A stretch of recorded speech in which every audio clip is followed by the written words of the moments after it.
এই প্রিয়া, তোকে দেখে মনে হয় তুই টিকটকের রানী। তুমি আবার শুরু করলে? হ্যাঁ রে, সত্যি কথা। দাদু, আমি তো চৌধুরী বাড়ির মেয়ে, রান্না করা আমার কাজ না, আমি শুধু টিকটক বানাবো। এই ছেলে মেয়েরা, আরে প্রিয়া, সারাদিন ফোনে লেগে আছিস, ঘরের কাজ কে করবে? আমি তো অফিস থেকে ফিরে এসে দেখি থালা বাসন পড়ে আছে। খবরদার, আর একবার টিকটকের নাম মুখে আনবি না। ইয়া চা বানা। না, তুমি টিকটক করতে দিবে না, তাহা আইনি এই সংসার ছেড়ে মায়ের বাড়িতে যাব। এই নাতবো, তোর মন থেকে কিগুলো মুছে দিব? টিকটক মজা, সারাদিন মোবাইল নিয়ে বসে থাকবি। দাদি, পারবা না দাদি, আমার সবকিছু তো টিকটকের কাছে।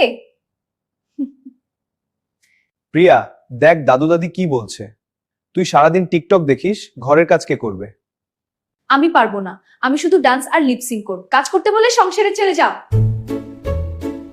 নাতি রাহুল, এই মেয়েটা তোকে মেসেজ বিরক্ত করে, দেখি কেমন। দাদু তুই জানলি কি করে? দেখি তো রিপ্লাই গুলো। আরে দাদু, খুশি হইস না, ওটা আমার ফেক আইডি ছিল, তোর চরিত্র টেস্ট করছিলাম। Fake ID? তুই আমার সাথে? দাদু, আমি এসেছি। সর্বনাশ, তুই আগে বিনা, আমি তো ভাবছি কোনো মেয়ে এসেছে।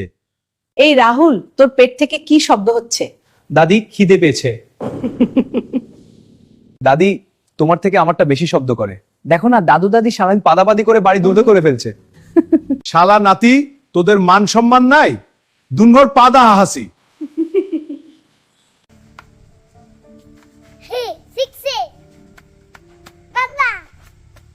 না প্রিয়া, নাম, পরে যাবি। কি যে বলিস রাহুল।